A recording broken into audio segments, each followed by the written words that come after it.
আমন্ত্রণ জানাচ্ছি প্রিয় দর্শক, মানচিত্রের নিয়মিত আয়োজন কথা বলুন। ধন্যবাদ আপনাকে। হ্যাঁ, এটা আমি মনে করি মানে বিএনপি নিবে না, আইন অনুযায়ী নিবে। বিএনপি তো কোনো দল নিষিদ্ধ করতে পারে না, খুলেও মানে কোনো দলকে আপনি আহ, আপনি এমনি আদালতের বাইরে আপনি কিছু বলতে পারেন না, প্রভাব খাটাতে পারেন না, সেটা না হোক বা হ্যাঁ হোক, নিষিদ্ধ হোক বা খুলে দেওয়া হোক, আপনি প্রভাব, কিন্তু তাকে আইনকে নির্দিষ্ট গতিতে চলতে দিতে হবে, সেটা আমি বলেছি। আমার মনে হয় বিএনপি এই শুভবুদ্ধির উদয় হবে। এটা বিএনপির স্বার্থে, গণতন্ত্রের স্বার্থে, বাংলাদেশের স্বার্থে।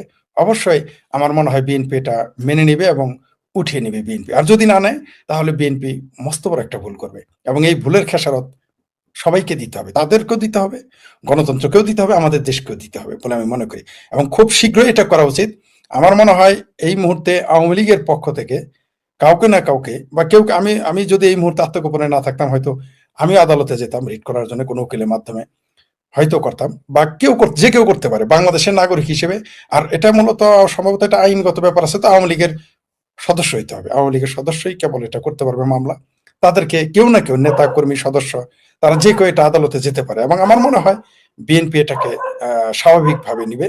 এবং অবশ্যই বাংলাদেশ আওয়ামী লীগ, ছাত্রলীগ, তাদের ছাত্র সংগঠনের কার্যক্রম এবং বাংলাদেশ আওয়ামী লীগের রাজনৈতিক কার্যক্রম চলার সকল সুযোগ সুবিধা তারা স্বাভাবিকভাবে সেটা করতে দিবে বলে আমি বিশ্বাস করি। সেতুমন্ত্রী এমন একটা ভুল বক্তব্য দিয়েছেন, এটা কিন্তু তার সরকারকে বিপদে ফেলে দিবে। সেই জন্য সম্ভবত আমাদের রফিকুল ইসলাম ভূঁইয়া সাহেব বলেছেন একটু সময় দেন। তাই আওয়ামী লীগের একটু নীরব থাকা উচিত, কারণ সরকারে যখন যাবে বিরোধী দলের কোনো ভুল নাই, এটা সবসময় মনে রাখবেন। আওয়ামী লীগ যাই করুক, সে ভুল করুক শুদ্ধ করুক, তার কোনো ভুল নাই, কিন্তু সরকারে যখন আপনি থাকবেন তখন কিন্তু আপনাকে প্রত্যেকটা কাজের কথার হিসাব দিতে হবে। ডক্টর ইউনূসের বিষয় ছিল আলাদা। তিনি ছিলেন আমেরিকান ৪ দেশের নাগরিক, তার বউ এক দেশের নাগরিক, বাচ্চারা আরেক দেশের নাগরিক, তার শ্বশুর বাড়ি একটা হলো রাশিয়া, আরেকটা হলো ভারত, কোনো সমস্যা নেই, তার বিষয় আলাদা। তিনি সেনাবাহিনীর ছত্র ছায়া, সেনাবাহিনীর শুধু ছত্র ছায় না, ম্যাজিস্ট্রেসি পাওয়ারে ১৭ বছর এই দেশের রাজত্ব করে গেলেন, তার বিষয় আলাদা। তাকে কৈফিয়ত দিতে হবে না, কারণ তিনি তো কারো, তার একবার তিনি বলেন তার নিয়োগদাতা হচ্ছে ছাত্ররা, আবার আমরা শুনি তার নিয়োগদাতা আমেরিকা, কখনো শুনি তুরস্ক, কখনো শুনি পাকিস্তান, ইত্যাদি ইত্যাদি। সেটা হোয়াটএভার ইট ইজ, সেটা আমরা ওই বিষয়টা আলোচনা করতে চাই না। কারণ মরা মানে যে ঘোড়া মারা গেছে তাকে নিয়ে আর এই মুহূর্তে আলোচনা করতে রাজি না, বরং এই বুইরা ঘোড়া কিভাবে ১৭-১৮ মাস যে ঘোড়া চালাইলো, মানে রাস্তায় চললো, এটাই আমার কাছে অবাক করে। এটা কিন্তু আপনি একটু আগে বলেছিলেন যে আওয়ামী লীগের এটা ব্যর্থতা কিনা বা আওয়ামী লীগের দৈন্যতা কিনা। এই ১৭ মাস এই ডক্টর ইউনূসের ঘোড়া দৌড়ানো কিন্তু এটা বিএনপি, আওয়ামী লীগ সহ বাংলাদেশের সকল রাজনৈতিক দলের দৈন্যতা, এটাও কিন্তু সত্য। ডক্টর ইউনূস ১৭ মাস ক্ষমতায় থাকা মানে বিএনপির গালে চপেটাঘাত, আওয়ামী লীগের গালে চপেটাঘাত, বাংলাদেশের গণতন্ত্রের গালে চপেটাঘাত, বাংলাদেশের বামপন্থী, সেটা চিঙ্কু বলেন আর মিঙ্কু বলেন, ভালো বলেন, সবার গালে চপেটাঘাত। আমি জামাতকে কোন রাজনৈতিক দল মনে করি না, তাই আমি তার কথা বলতে রাজি না। কারণ হলো যে জামাত এই দেশে আমি কোন রাজনৈতিক দলই মনে করি না। আমি মনে করি তারা হচ্ছে পাকিস্তানের বি টিম হয়ে কাজ করে, তাই তাদের আমি এই প্রসঙ্গটা আনলাম না। এটা জাতীয় পার্টির জন্য চপেটাঘাত ছিল, কারণ যারা রাজনৈতিক দল করে, যারা গণতন্ত্রে বিশ্বাস করে, সেই সকল শক্তির গালে চপেটাঘাত ছিল এই ১৮ মাস ডক্টর ইউনূসের ঘোড়া দৌড়ানো। সেটা অন্য প্রসঙ্গ। আমরা এবার যোগাযোগ মন্ত্রীর কথায় আসি। আপনার বোধহয় মনে আছে, এর আগেও বিএনপির এক নেতা বলেছিলেন, ভিডিও ভাইরাল হয়েছিল, কয় কারো কাছে টাকা নেওয়া চাঁদাবাজি না, মানুষ তো স্বেচ্ছাই দেয়। ব্যবসা করলে কি কমিশন দিবেন না? ব্যবসা করলেন ১ লাখ টাকার ৫,০০০ টাকা দিলেন, ওটা চাঁদা না, আপনার মনে থাকার কথা। এরকম কিছু বলেছিল বিএনপির এক নেতা। আপনারা জানেন যে বিএনপি কে অলরেডি জামাত এবং চরমনাইয়ের পীর ছেঁচড়া চাঁদাবাজ বলে গালাগালি করেছে, এবং রেস্টলেস কন্টিনিউয়াসলি গালাগালি করে চলেছিল এই চরমনাইয়ের পীর। আর বিএনপি আর জামাতের বট বাহিনী, শিবিরের বট বাহিনী বিএনপিকে চাঁদাবাজ বলে গালি দিত, এটা আপনারা শুনেছেন। ক্ষেত্র বিশেষ খোদ জামাতের নেতারাই বলতো যে চাঁদাবাজদের ভোট দিয়েন না, এবার যে স্বৈরাচার চলে গেছে, চাঁদাবাজকে ভোট দিয়েন না। নিশ্চয়ই সেটা বিএনপি কে বলেছিল। সড়ক পরিবহন মন্ত্রী যে কথাটা বলেছে, আপনি বললেন, আপনি বিশ্বাস করেন, এটা যদি আপনি না বলতেন আমি বিশ্বাস করতাম না। আমি ফটো কার্ডে দেখেছি, কিন্তু আমার বিশ্বাস হয় নাই যে এটা বলতে পারে একজন দায়িত্বপ্রাপ্ত, মানে এক শুক্রবার পার হয় নাই, মানে ১ সপ্তাহ পার হয় নাই তার ক্ষমতায় নেওয়া, তিনি এই কথাটা বলার মধ্যে কি বললেন? তিনি যে মেসেজটা দিলেন, অর্থাৎ তিনি পরিবহন চাঁদাবাজিকে আইনগত ভিত্তি দিয়ে দিলেন। আমি এটার তীব্র নিন্দা জানাই, এবং আমি মনে করি এই কথার কারণেই এই পরিবহন মন্ত্রীর পদত্যাগ করা জায়েজ হয়ে গেছে, ফরজ হয়ে গেছে। আর যদি এখন কোনো বিরোধী দল থাকতো, তারা যদি সত্যি বাংলাদেশে গণতন্ত্র কাজ করতো বা সংসদ কাজ করতো, বিরোধী দল বলে কিছু থাকতো, জামাত তো হইলো অনুরোধের আসরে বিরোধী দল, তাদের কথা বাদ দেন, যদি প্রকৃত বিরোধী দল থাকতো তাহলে কিন্তু, আর সংসদ থাকতো, তাহলে কিন্তু অবস্থা খারাপ হয়ে যেত এই মন্ত্রীর। আপনি টিকিয়ে রাখতে পারতেন না। এটা যদি আওয়ামী লীগের কোনো পরিবহন মন্ত্রী এই কথা, কোনো নেতাই কথা বলতো, আমিও সেটা তীব্র প্রতিবাদ জানাই। অনেকে আবার বলতে পারেন বিএনপি বলে প্রতিবাদ না, একজন পরিবহন মন্ত্রী এই কথা বলতে পারে না। এটা যদি এই যে আমাদের মাসুদ আলম ভাইও যদি বা রেজল ভুইয়া সাহেবও যদি ক্ষমতায় থাকতেন এবং এটা বলতেন, আমি তার তীব্র প্রতিবাদ জানাইতাম। কারণ হচ্ছে এটা কোনো মন্ত্রীর বক্তব্য হতে পারে না, এটা কোনো জনপ্রতিনিধির বক্তব্য হতে পারে না। কারণ এই ঘটনার কারণে উনি হয়তো খালের কথা বলছেন, এই খালের ভিতর দিয়ে এখন সমুদ্র বানায় ফেলবে তার বাহিনীরা। মূলত এই পরিবহন চাঁদাবাজ এটা একটা নির্দিষ্ট কয়েকটা মানুষের ভাগে যায়। আমরা জানি যে পরিবহন চাঁদা যারা ক্ষমতায় থাকে তাদের ভাগে চলে যায়, কিঞ্চিত চলে যায় প্রশাসনের কাছে, কিঞ্চিত। কিন্তু বেশিরভাগ, সিংহভাগ 90%ই নেতা, যারা যারা নেতা থাকেন, যে দল তখন সরকারে থাকেন, তারা এগুলো নিয়ে নেন। আসলে এটা না শ্রমিকের কল্যাণে ব্যয় হয়, না এটা জনগণের জন্য ব্যয় হয়। তাই আমি মনে করি তার এই বক্তব্য প্রত্যাহার করা উচিত। তাকে প্রথমে, তিনি যদি গণতন্ত্রে বিশ্বাস করেন, তাহলে প্রথমে তাকে এটা ক্ষমা চাইতে হবে নিঃশর্ত, ভুল হয়েছে বলতে হবে। তারপরে ভবিষ্যতে এই ধরনের কথা বলবেন না বলতে হবে, তা না হলে তাকে পদত্যাগ করতে হবে। এবং আমি মনে করি এটা বিএনপির উচিত তাকে, বা তার সংসদ, পুরো সংসদ এবং বিএনপির কেন্দ্রীয় নেতা যারা, তাদের উচিত তাকে সতর্ক করা, এই ধরনের বক্তব্য যেন না দেয়। আমি আগে ওই যে ভুইয়া সাহেবের একটা প্রশ্ন উত্তর দেই। মানে আসলে আমি বুঝতে পারি নাই, আপনি তো জানেন আমি অসুস্থ ছিলাম আর ব্যস্ত, যার জন্য অনেক নিউজ জানি না। আপনি ওইটা বলেছেন যে প্রথমে সে বলেছে, পরে আবার সেটা ব্যাখ্যা দিয়েছে, মানে চড়ি পে চড়ি পরিবহন মন্ত্রী শেষে সিনা জড়িয়ে দেখাইছে, তাহলে তার পদত্যাগ চাওয়া ছাড়া আর কোনো বিকল্প নাই। আমি ভেবেছিলাম তিনি প্রথমে বলেছেন, পরে আর ওইটা বলেন নাই। আমি বুঝতে পারিনি, আমি দুঃখিত। আমি আপনার সাথে একমত, তাহলে তার আর কোনো সুযোগই নাই এই মন্ত্রণালয়ে থাকার। তার শুধু পদত্যাগ দাবি করছি না, বিএনপিকে তাকে এই পরিবহন মন্ত্রীকে কান ধরে নামিয়ে দেওয়া উচিত, না হলে বিএনপিকে আর খেসারত দিতে হবে। এই রজার রহমান নাকি খলিলুর রহমান, আমরা জানি না তার আসল নাম কি। আমি যতদূর জানি, এমনকি মানে আমাদের আঞ্চলিক ভাষায় বললে নিষ্ঠ খবর, মানে সত্য খবর, তার কাছের লোকেরা আমাকে বলেছে তিনি আমেরিকাতে নিজেকে খলিলুর রহমান পরিচয় দেন না, তিনি সেখানে রজার রহমান হিসেবে পরিচিতি লাভ করেছিলেন। তার খলিলুর রহমান নাম দেখে অনেকে চমকে গেছে, এতদিন না জানতাম এই লোকটা রজার রহমান। যেমন ধরেন এই যে আমার নাম শেখ ফরিদ, হঠাৎ করে একদিন শুনলেন আমার নাম আসলে শেখ ফরিদ না, আমার নাম অন্য কিছু, বিষয়টা এরকম। তো এই রজার রহমান তিনি প্রথমে ছিলেন প্রতিরক্ষা মন্ত্রী, প্রতিরক্ষা উপদেষ্টা। আমি বুঝতে পারলাম না, তিনি যখন প্রতিরক্ষা উপদেষ্টা ছিলেন তখন কিন্তু আমরা দেখেছি তিনি প্রতিরক্ষা উপদেষ্টা হিসেবেও যথারীতি ব্যর্থ ছিলেন। কারণ আমরা দেখেছি আরাকান আর্মি, আসলে আমার প্রিয় দর্শক, আরাকান আর্মি মানে আরাকান আর্মি নয়, এটা একটা সশস্ত্র গোষ্ঠী মায়ানমারের ভিতরের। তো এই মায়ানমারের যে সশস্ত্র গোষ্ঠী আরাকান আর্মি আমাদের দেশে এসে কিন্তু গান গাইছে, আমাদের দেশের ভিতরে ঢুকে কিন্তু অস্ত্র নিয়ে নাচছে, আমাদের দেশের যে জলকলি করেছে, এবং আমাদের দেশে এসে তারা জেলেদের ধরে নিয়ে গেছে।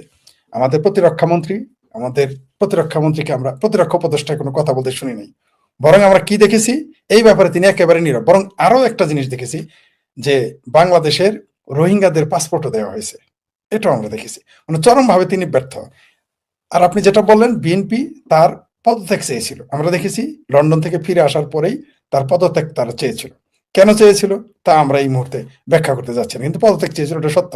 হঠাৎ করেই যে লোকটার পদত্যাগ চাইলো এবং প্রতিরক্ষা উপদেষ্টা হিসেবে তিনি বরাবরই ব্যর্থ ছিলেন, সেই লোকটাকে এত বড় একটা গুরুত্বপূর্ণ পদে আবার দেওয়া হলো, পররাষ্ট্র মন্ত্রণালয়। দালমে কুস্তো কালা হায়।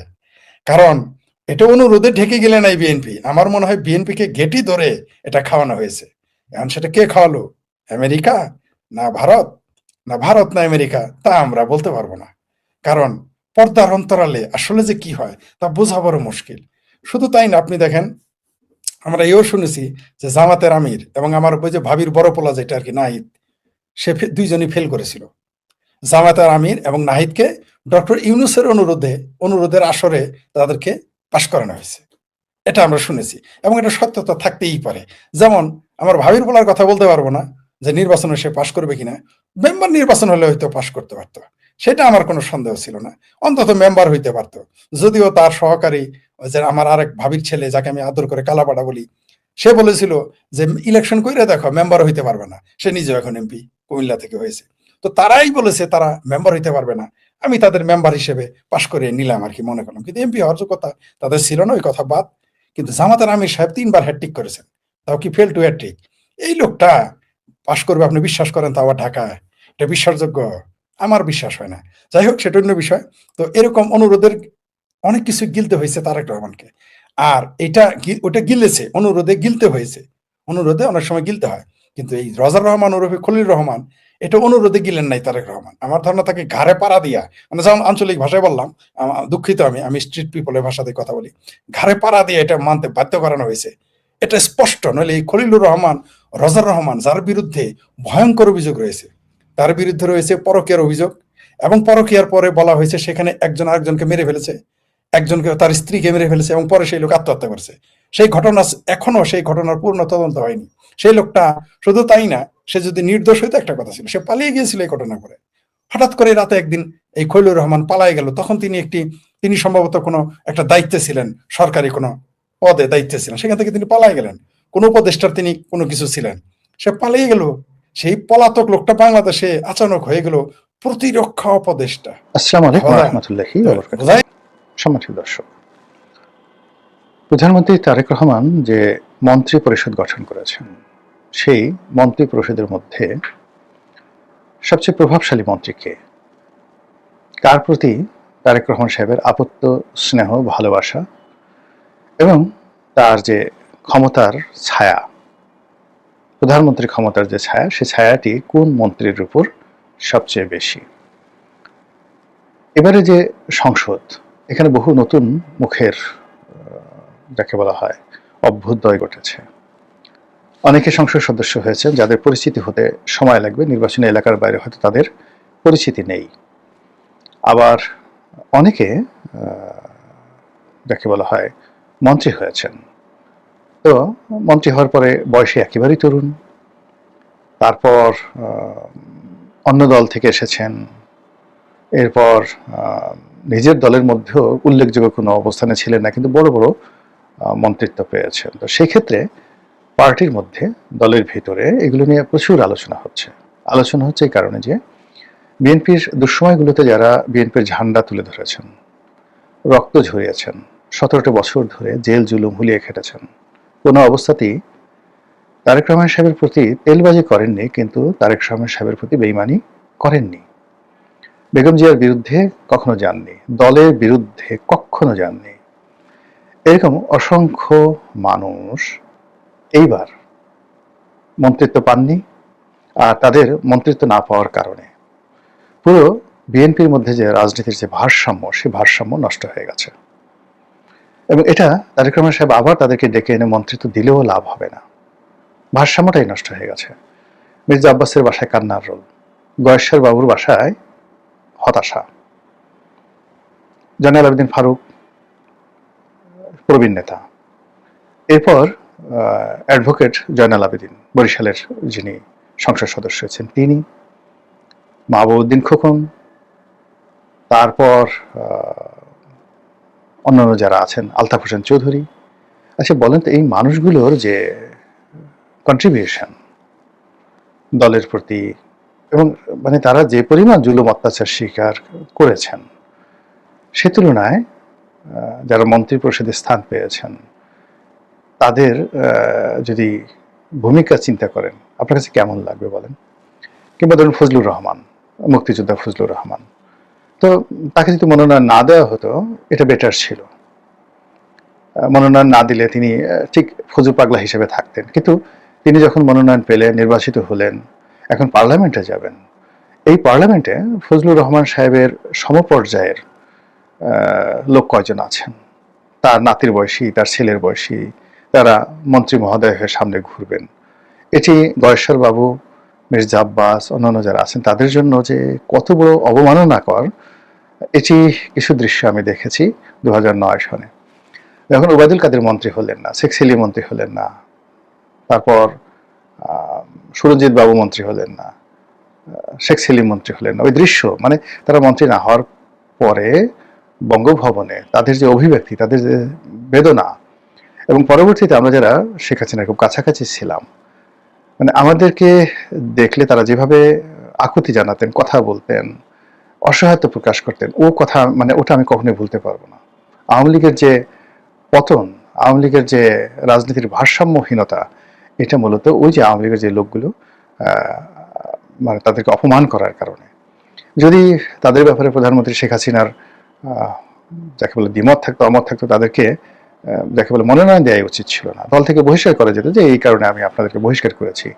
কিন্তু দলের ভিতরে রেখে প্রতিটা মুহূর্তে তাদের জীবনকে তছনছ করে দেওয়া, প্রতিটা মুহূর্তে তাদের অপমানকে স্মরণ করিয়ে দেওয়া, এর ফলে আওয়ামী লীগের যে ভারসাম্যটা নষ্ট হয়েছিল। কেউ কারো কথা শুনতো না, কোনো নেতার প্রতি কারো শ্রদ্ধা ছিল না, কেউ কাউকে শেখ হাসিনা ছাড়ানো কাউকে পাত্তা দিত না। ঠিক একই অবস্থা এখন বিএনপিতে ঘটছে। এখন তারেক জিয়ার বাইরে কোনো নেতা নেই, উপরেও নাই নিচেও নেই। কোনো মন্ত্রীর, এই যে যারা আসছেন, এক সুতার ক্ষমতা নেই। যারা মন্ত্রী হয়েছেন তারা তো আগে কয়েকবার মন্ত্রী হয়েছেন, বা এদের সবাইকে তো মোরাললেস চিনি। মন্ত্রণালয় যারা চালাবেন, কিভাবে চালাবেন, এই জিনিসগুলো তো দেখা, চোখের সামনে দেখা। তাদের সাথে অনেক বড় বড় ঝানো ঝানো মন্ত্রী 1986 থেকে ঘনিষ্ঠভাবে দেখে আসছি। 8 বার 9 বার এমপি হয়েছেন।